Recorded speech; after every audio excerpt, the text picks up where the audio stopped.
Hi, I'm Russell Cummings, and I just wanted to talk to you today about developing a simple strategy for your business.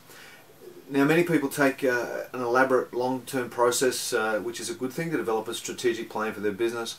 What I'm talking about is a process to give you traction quickly so that you get on and start to make some strategic moves in your business that are taking you where you want to go, while you fill in the detail around the strategic plan and move on. So the simple process I'm going to talk about is something that I use with my clients on a regular basis, and it's just using some of the basic Mindshop tools that you'll find in the Resource Centre. First up, I get people to mind map the now. So I'm using the basic Mindshop model of now, where, how. So first thing we do is mind map the now, and in that I get people to think of 5 or 6 key headings, and I use the P's. So I use patrons or clients. I couldn't really think of a better word for clients. So patrons, products, promotion, people, profits, those sorts of things, and processes. Probably they're the 6 that I use. So I get people to brainstorm the current business. So what are the concrete elements around that? What are the issues we're finding in each of those, and have a discussion around that. I then use the same 6 headings and say, that's great, let's mind map where we want the business to be. So we set the time frame, let's say it's 3 to 5 years. What concrete things do we want to have in place around our customers, our products, our promotion, processes, people, profits? Map those out and spend some time talking about them.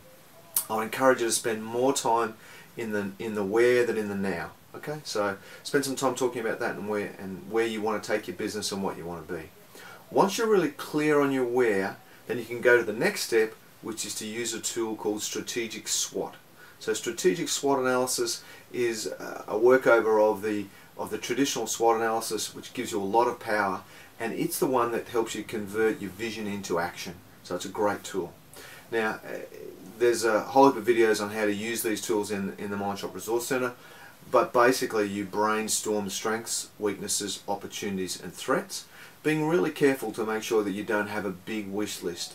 So what we want you to have is a short, powerful list of your key strengths. My rule of thumb is if we've got more than 7 strengths, we're not being strategic enough. So I want them to be competitive strengths, things that will set you apart in the marketplace.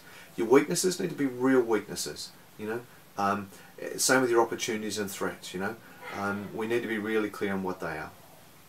So once you've done your SWOT analysis, you then go around and say, how do we use our strengths to take advantage of our opportunities? And the Mindshop videos will take you through that process. In coming up with those, the actions to address those things, I want you to come up with action statements. So I get my clients to think of action statements. And an action statement is simply a statement rather than just marketing or sales or a single word or two. But it's a statement that starts with a doing word. It starts with a verb. Verbs like create, develop, enhance, build, those sort of words. And so you said, develop a marketing plan to do something. Develop a sales strategy in order to increase our market share. Those sort of things are better than just having marketing plan, sales strategy. So put some, some more words around them and you'll get a better result. Now, once you've got those, you've got your strategies out, what I tend to do is group them up into like things. And I guess the headings that I use are the typical headings in business. They're reflected in the balanced scorecard methodology and other things, and those are around marketing, so around marketing and sales, processes and efficiency, people, and the last one is what I call finance, but it can be assets, mergers, acquisitions, that sort of stuff, all that sort of quasi-finance and finance stuff. So I tend to group them up under those 4 headings, and I find that most things will fit under one of those headings. Once you're there, then you can quite simply go, okay, here's the list of things we've got to do, that we said we'd like to do.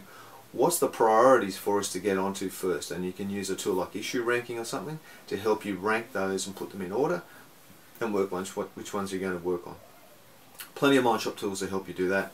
Once you've identified your key issues, you may want to use the 4-step problem solving routine or something similar to help you get to some detailed action plans around those particular project or strategy areas.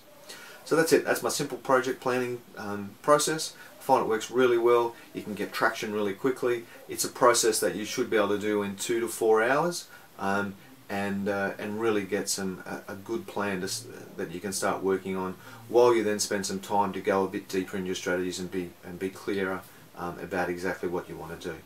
If you're going to spend any time anywhere, I'd encourage you to spend more time around the where, and maybe even think about some other tools, some of the other Mindshop tools in there that might help you with visioning, your competitive advantage, values, value proposition, business statement. They're all other ones you could do in there. But if you want a quick process, mind map the now, mind map the where, use a strategic SWOT to then help you get some actions, summarize that all into a one-page plan, and you're done.